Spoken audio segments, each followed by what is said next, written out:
students, very good morning to all of you children, and we are going to understanding the answer. आपको पता होगा कि उस दिन हमने एक फ्लावर अंडरस्टैंड किया था जो कुछ इस तरह से दिख रहा था. ये आपको पता होना चाहिए कि each and every part of the flower what we how to see it. Okay, ये हमने यहाँ पर ओरी निकाल दी इस तरह से, और ये स्टिग्मा हमने इसको क्या बोला था, इट इज अ स्टिग्मा. ये क्या बोला था हमने, इसको स्टाइल बोला था. और एंड में यहाँ पर जो ओरी थी ना, हमने उसको ओरी बोला था, और कुछ नाम भी नहीं दे सकते हम. ठीक है, अकॉर्डिंग टू सिलेबस ये नाम आपको पता होना चाहिए. और हम कलेक्टिवली इसको क्या बोलेंगे, it is a female part, that is it is gynoecium. Okay, it is a gynoecium. और यहाँ पर आपको पता होगा मैंने इस तरह से उसको भी ड्रॉ किया था. ये nothing but it is androecium, that is a male part. क्योंकि हम जनरली क्या बोलते हैं कि जनरली अगर हमें कुछ तो भी सीड बियर करना है तो हमें मिलेंगे फ्रूट से, और फ्रूट जो चाहिए होता है वो हमें अल्टीमेटली मिलते हैं कोई फ्लावर से. ओके, तो फ्लावर को अंडरस्टैंड करने के पहले हमें ये पता होना चाहिए कि फ्लावर में ऐसे तो भी क्या पार्ट है जो एक फ्रूट को प्रोड्यूस कर रहा है. तो हमें ये पता होना चाहिए कि it is consist of the bisexual ना बच्चों. ये क्या है, it is a bisexual. Bisexual मतलब क्या होता है, it is a male and female is reading. ठीक है, मतलब मेल पार्ट आपको female part that is gynoecium तो यहाँ पर लिख रहा होगा stigma, style and ovary. Ultimately आपको ये भी यहाँ पर ध्यान देना है कि यहाँ पर क्या है, मेल पार्ट में जिसको हम क्या बोल रहे हैं, इट इज अ एंड्रोशियम. क्या बोलते हैं इसको एंड्रोशियम बोल रहे हैं. ठीक है, अब एंड्रोशियम जब बोल रहे हैं तो इसके पार्ट भी आपको पता होने चाहिए. ये जो फिलामेंटस में एक स्ट्रक्चर दिख रहा है, उसको खाली फिलामेंट हमने बोला था. और फिलामेंट होने के बाद यहाँ पर जो कनेक्शन कर रहा था तो हमने इसको बोला था इट इज कनेक्टिव. कनेक्टिव होने के बाद यहाँ पर ये आपको दिख रहा होगा जो very important, it is anther. क्या ये एंथर. ठीक है, अब एंथर को अंडरस्टैंडिंग करने से पहले हम इसको एक टीएस ले लेंगे, so that can be understand what is the proper meaning of anther and how to produce the pollen grain by anther. Okay, तो यहाँ पर क्या करेंगे, पहले तो एंथर को कट कर लेंगे और उसका टीएस चेक करेंगे. ठीक है, मैं इसे मिटा देता हूँ, आपको एक क्विक रिवीजन हो जाएगा so that I can draw here. मैं अभी टीएस का अब जब यहाँ पर मैं टीएस ले रहा हूँ एंथर का, तो देखिए किस तरह से दिखता है. आप अपने टेक्स्ट बुक में भी देख सकते हैं.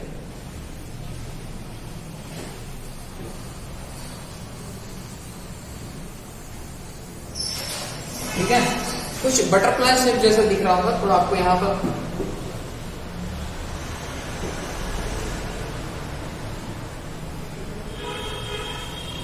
ठीक है, कुछ इस तरह से दिखता है. अब देखो यहाँ पर क्या हो रहा है कि एंथर जब इस तरह से दिख रहा है, जब एंथर तो जनरली हमारा इस तरह से होता है ना, आपको पता होगा कुछ इस तरह से होता है. जब हम इसको यहाँ से कट करेंगे, ठीक है, the section of the TS, तो हमें कुछ इस तरह से मिलेगा. ठीक है, अब ये जो होगा यहाँ पर एक लेयर भी होती है. ठीक है, आपको पता होनी चाहिए हर एक चीज जो बायोलॉजी में आती है वो किसी सेल से बनी होती है. और ये सेल में जनरली क्या होती है, लेयर फॉर्म करने में बड़ा मजा आता है इनको, लेकिन मुझे कोई मजा नहीं आता इस तरह के लेयर फॉर्म करने का. तो आप अपने लेवल पर इसे लेयर फॉर्म कर दीजिएगा. ठीक है, तो इसके हम नाम भी देने वाले हैं. यहाँ पर कुछ तो भी होता है. यहाँ पर फिर से क्या होती है, सेल की एक लेयर होती है, उस सबको हम अभी यहाँ पर लेवलिंग कर देंगे. ठीक है, ये क्या होता है, ये धीरे धीरे मैं आपको बता दूंगा. ठीक है,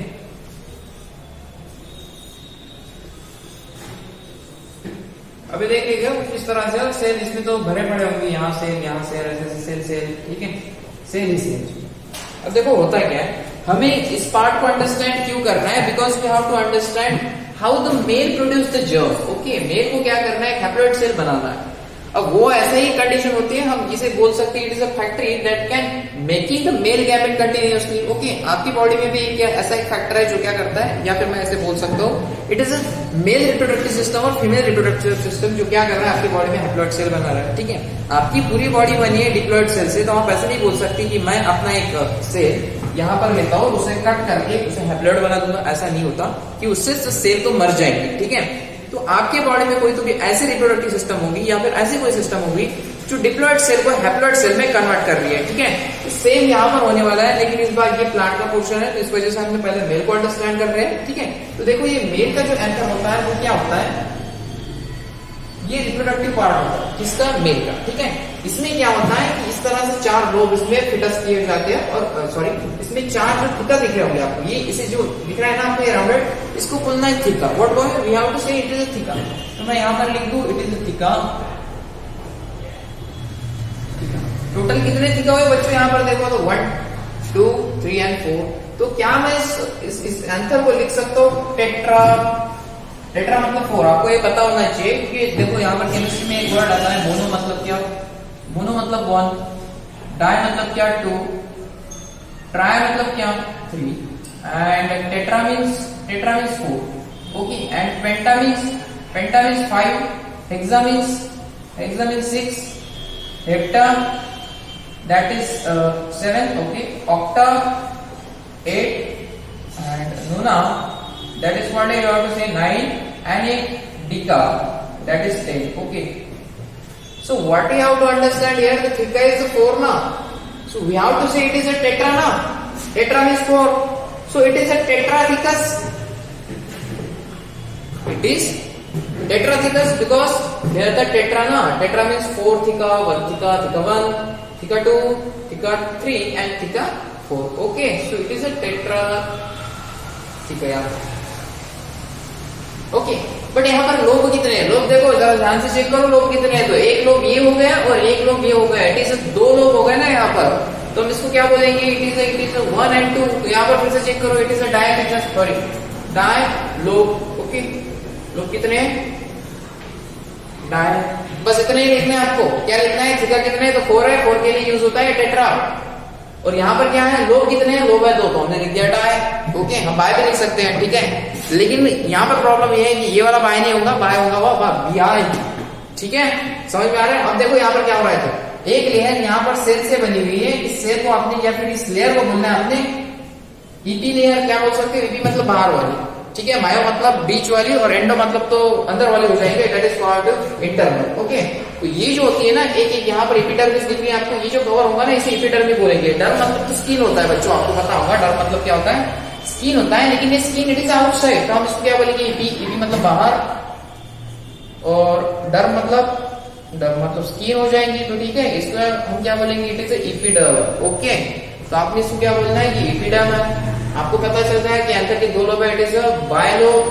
और थिका है 4, तो हम इसको बोलेंगे टेट्राथेकस. ओके, आपको समझ में आ रहा है क्या बोलना मैं कोशिश कर रहा हूं मैं? और यहाँ पर ये आपको दिख रहा होगा, ये होता है कनेक्टिव. ये दिखा है एंथर का ये जो पोर्शन है ना, जो फिलामेंट से कनेक्टेड है, तो हम उसको क्या बोलेंगे? It is a connective. क्या बोलेंगे बच्चों? कनेक्टिव. तो लिख दू क्या है पर? कनेक्टिव. ठीक है. अब देखो इसके नीचे ना एक और लेयर होती है. ये एपिडर्मिस आपको दिख रहा होगा, इसके नीचे ना एक और लेयर होती है, बहुत छोटी छोटी और फाइन होती है. यहाँ पर कुछ इस तरह से ड्रॉ कर दूं मैं, कर दिया. अब इसको ना आपने बोलना है एंडोथिका. क्या बोलना है? एंडो. बोलो एंडो.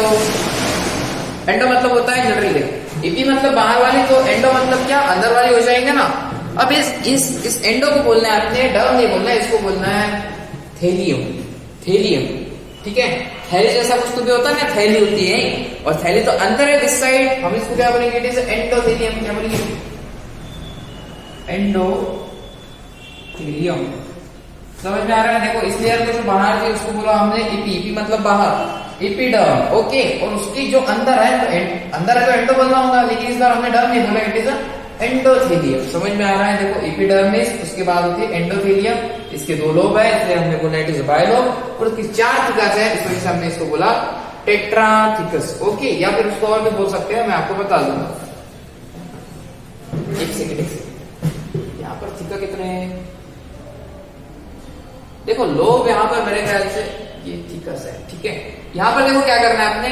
1 2 3 4, यहाँ पर लोब लिखना है. Sorry my mistake. यहाँ पर क्या करना है आपने? लोब लिखने हैं. मतलब लोब कितने एक्चुअल? लोब हो जाएंगे यहाँ पर 4, ठीक है. तो टेट्रा कर दो मैं इसको, कवर्ड में. ये थिका ही राइट था, बताओ. किसी बच्चे ने कमेंट करके बताया मुझे अभी. अब आप ही बताओ तो मुझे मत कंफ्यूज करो. देखो यहाँ पर क्या हो रहा है? कंडीशन यहाँ पर ये है कि ये जो है ना, ये थिका सी होगा, ठीक है. तो हमने क्या बोल दिया? डाय और टेट्रा. टेट्रा, ठीक है. ये जो आपको दिख रहे हैं यहाँ पर, इसको क्या बोलेंगे? It is pollen sac. अब कोलन सैक देखो क्या होता है. तो ये जो आपको थिकास दिख रहे होंगे, इस थिकास में होता है हैप्लॉइड सेल. जनरली ये तो पूरा बना होता है डिप्लॉइड सेल से. ये किससे बना है? Diploid cell. अब आंसर क्या चाहता है कि मैं किसी तरह से हैप्लॉइड बना लूं.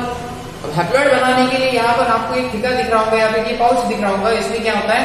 हैप्लॉइड सेल ही हैप्लॉइड होते हैं. इधर देखो उधर हैप्लॉइड सेल, मतलब डिप्लॉइड सेल से अल्टीमेटली हैप्लॉइड सेल कहाँ पर बन रहे हैं?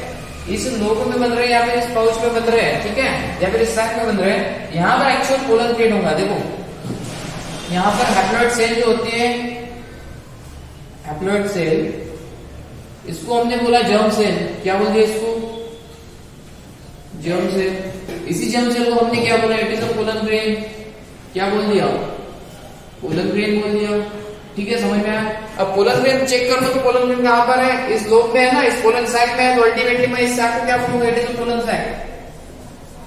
क्या बोलूंगा, it is a pollen sac. Actually pollen sac में पोलन ग्रेन क्रिएट हो रहे हैं, एंथर में नहीं हो रहे। समझ में आ रहा है आपको। एंथर का जो पोर्शन आपको दिख रहा होगा, यहाँ पर 4 लोग, यहाँ पर 4 सैक आपको प्रोड्यूस होते हुए दिखाई दे रहे होंगे, तो इसमें क्या है, इसमें एक्चुअल पोलन सैक है, और पोलन सैक में अल्टीमेटली आपके हैप्लॉइड सेल बन रहे हैं, that is called as germ cell, that is called as pollen grain. समझ में आ रहा है। इस तरह से मेल की गैमेट यहाँ पर बन जाएंगे, तो हम इसको ये भी लिख सकते हैं, it is male gamete, bracket में लिख दूं मेल गैमेट। ठीक है, समझ में आया। ये बहुत ही इंपॉर्टेंट लाइन है, आपको इसे अंडरस्टैंडिंग करना होगा। ठीक है, रट्टा मारने की यहाँ पर कोई जरूरत नहीं, खाली अंडरस्टैंड कर लो पर्सपेक्टिव से। अब देखो, मैंने आपको बताया था कि इसमें क्या है, पोलन सैक है, लेकिन इससे भी अंदर क्या होती है, एक और लेयर होती है, यहाँ पर आपको दिख रही होगी ये वाली जो लेयर है ना, इस लेयर को आपने बोलना है it is a tapetum. Okay,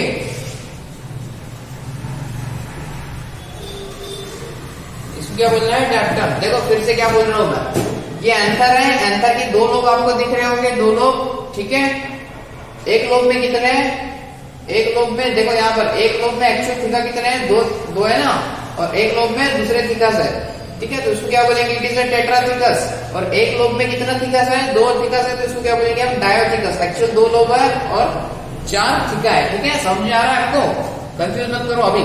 और इसको क्या बोला हमने, it is a pollen sac. ये वाली जो पहली लेयर थी इसको बोला हमने इपिडर्म, जो बीच में वाली थी उसको क्या बोला था हमने, एंडोथेलियम। थैली जैसा कुछ तो भी बताया था मैंने आपको।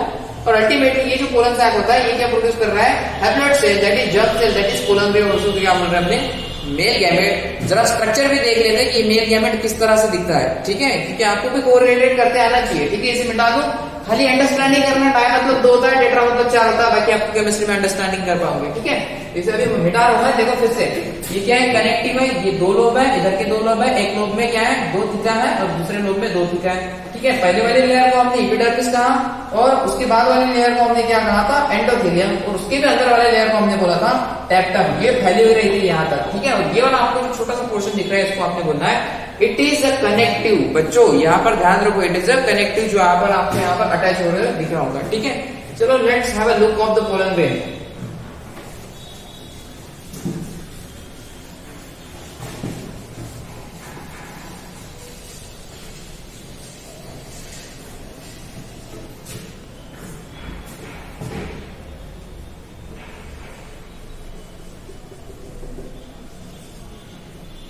देखो जनरली इस तरह से दिखता है पोलन ग्रेन। कभी भी आपने एक आधा फ्लावर देखा होगा, और फ्लावर के अंदर जनरली कोई भी इंसेक्ट जाता है तो अल्टीमेटली उसकी बॉडी के ऊपर पोलन ग्रेन अटैच हो जाते हैं। क्योंकि मैंने उस दिन भी आपको बताया था कि जो फ्लावर होता है, फ्लावर का जो एक पोर्शन होता है, जो ओवरी वाला होता है, सॉरी फीमेल वाला होता है, वहां पर ऊपर वाला पोर्शन में एक स्टिग्मा होती है।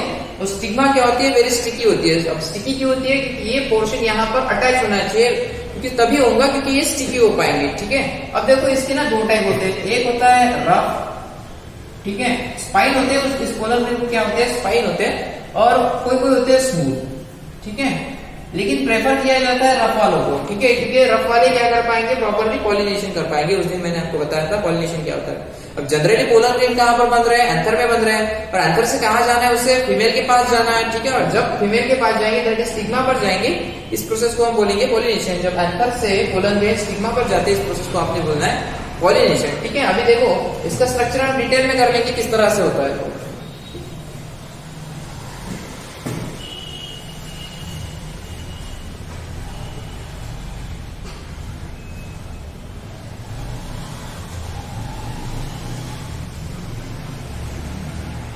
देखो यहाँ पर क्या है, इस तरह से आपको पोलन ग्रेन दिख रहा है। हो सकता है दूसरे डायग्राम में ऊपर की तरफ दिखा है, लेकिन मैंने इस तरह से दिखा है। ठीक है, इसमें 2 लेयर आपको प्रॉपरली विजिबल हो पा रही होगी। पहले वाला ये वाला लेयर जो बाहर की तरफ है, और ये दूसरा वाला जो अंदर की तरफ है। अब खाली आपको ये अंडरस्टैंडिंग करना होता है, बाहर की जो तरफ होता है उसको एक्सो बोलना है, और अंदर जो होता है उसको एंडो बोलना है। बस इतना ही कंसेप्ट है, बाकी कुछ नहीं। अब देखो जो बाहर की तरफ है, तो मैं इसको बोल देता हूँ इट इज एक्साइन। क्या है, एक्साइन, क्योंकि बाहर है ना, बाहर मतलब एक्सो। ठीक है, बाहर हटा दिया तो एक्सो ही हो जाएंगे, एक्सिट। और ये अंदर है तो इसको क्या बोलते हैं, इट इज इंटाइन। ओके, क्या बोल दिया आपने, इंटाइन। ओके, खाली ये अंडरस्टैंडिंग करना है, it is exine and it is क्या, एंटाइन। और बीच में क्या होगा, पोलन मैटर होगा। ठीक है, अब देखो इस तरह से होता है पोलन ग्रेन, बाकी कुछ नहीं होता। अब ये पोलन ग्रेन किस चीज की बोली है, ये आपको लिखना होगा 2 मार्क्स के लिए। तो बोलो क्या है ये पोलन ग्रेन, क्या है खाली यहाँ पर अंडरस्टैंडिंग कर लो, मैं यहाँ पर लिख के दिया था। पोलन ग्रेन क्या है, इतने पॉइंट भी आप लिख सकते हो। पोलन ग्रेन एक हैप्लॉइड सेल है, तो लिख लो pollen grain it is haploid cell. Okay, ये पहले तो लिख के आना, it is covered by exine outerly या आउटरली, और इंटाइन क्या है, इट इज इनरली कवर्ड। ठीक है, ये पहले 2 पॉइंट लिख के आना, उसके बाद के पॉइंट मैं आपको बता रहा हूँ। खाली आपको क्या लिखना है यहाँ पर, ये जो पूरा का पूरा पोर्शन है यहाँ पर आपको पोलन ग्रेन दिख रहे होंगे, तो ये क्या है, it is a male gamete. Male gamete कहां पर है, male gamete, it is a male gamete that is क्या होता है, हैप्लॉइड। ये प्रॉपर्ली लिखना है आपको। और हैप्लॉइड होता है तो मुझे बताओ ये एक सेल है या फिर 2 सेल है या फिर 3-4 सेल है, ये एक्चुअली एक ही सेल होती है, तो हम इसको क्या लिखेंगे, इट इज यूनिसेलुलर। यूनि मतलब 1 होता है, और सेल तो पता ही होगा आपने, we have to write here unicellular. अब एक सेल है तो न्यूक्लियस कितने होंगे वो भी बता दो। एक सेल में आपको पता होना चाहिए, एक सेल में एक ही न्यूक्लियस होता है, ठीक है जनरली, लेकिन कितने भी न्यूक्लियस हो सकते हैं, लेकिन यहाँ पर क्या है, एक ही न्यूक्लियस है, तो हम उसको बोलेंगे एक मतलब क्या, यूनिफिक्स से आ गए, और न्यूक्लिएटेड। मुझे बताओ क्या पोलन ग्रेन एक जगह से दूसरी जगह जा सकता है, नहीं जा सकता। अगर ऐसा होता तो पॉलिनेटिंग एजेंट की कोई जरूरत नहीं होती, वो एक ही जगह बैठा रहता है, उसको ना ट्रांसफर करना होता है। पॉलिनेटिंग एजेंट आएंगे, उसको उठा के फ्लावर के स्टिग्मा के पास लेके जाएंगे, ठीक है। तो ये चल नहीं सकता, मतलब ये अपाइज है, तो हम उसको बोल देंगे it is non motile. Non motile, अब मोटाइल मतलब क्या होता है, देखो यहाँ पर मोटाइल मतलब ऐसा कोई तो भी प्रोसेस होती है जो चलने के काम नहीं आती है। मोशन आपको पता होगा, फिजिक्स में मोशन होता है, उसी तरह से यहाँ पर क्या होता है, बायो में मोटाइल होता है। मोटाइल मतलब वो जो चल सके। अगर मैं चल सकता हूँ तो आई एम क्या, आई एम मोटाइल, बट ये चल नहीं सकता ना, तो इसको क्या बोलेंगे हम, नॉन मोटाइल। क्या बोलेंगे, नॉन मोटाइल। तो it is a property of the exine, sorry it is a property of the pollen grain. अब क्या लिखना है, आउटरली जो होगा उसको एक्साइन बोलना है, इंटरनली जो होगा उसको एंटाइन बोलना है। और इसमें क्या होता है कि इसमें एक ही सेल होता है, तो हमने इसको क्या बोल दिया, इट इज यूनिसेलुलर। उसमें एक ही न्यूक्लियस होता है, तो हमने इसको क्या बोल दिया, इट इज यूनिन्यूक्लिएटेड। और साथ में हमने इसको ये बोलना है कि क्या होता है, ये मेल गैमेट होता है। इतना ही लिखना है। और डेवलपमेंट अब किस तरह से होना है वो हम बाद के लेक्चर में देख लेंगे, या फिर बाद की वीडियो में देख लेंगे। यहाँ पर टाइम पीरियड थोड़ा कम दिया है। सो अल्टीमेटली आपको यहाँ पर अंडरस्टैंड कितना ही करना है कि ये क्या होता है, मेल हैप्लॉइड होता है, सेल होती है, जर्म सेल भी उसी को भी बोलते हैं, पोलन ग्रेन भी उसी को बोलते हैं, और मेल गैमेट। लेकिन आपको ध्यान में ये रखना है कि ये फ्लावर है, ठीक है, कोई एनिमल्स नहीं, एनिमल्स का अलग होगा, ठीक है। वो एनिमल की रिप्रोडक्शन में हम देख लेंगे। यहाँ पर आपको यहाँ पर अंडरस्टैंडिंग हो गई, क्या समझ रहा है, ठीक है। ठीक है, और कोई क्वेश्चन होगी तो मुझे अभी बताओ, ठीक है। हाँ बताओ, अभी कोई क्वेश्चन है आपको, ठीक है। ये कवर पोर्शन होने के बाद हम उसकी डेवलपमेंट भी देख लेंगे, ठीक है। देखो अभी क्या होता है कि ये फ्लावर था हमारा कुछ इस तरह से, लेट्स से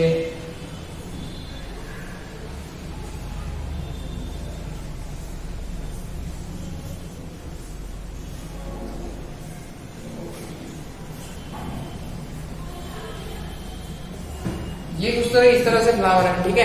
अब यहाँ पर पोलन ग्रेन बन रहे हैं, आपको पता है, धीरे धीरे उड़ के कहाँ जाएंगे, यहाँ पर जाएंगे। लेकिन पोलन ग्रेन की हिम्मत नहीं कि वो अंदर जा पाए, ठीक है। तो वो क्या करता है, दिमाग लगाता है और अपने ट्यूब नीचे भेजता है।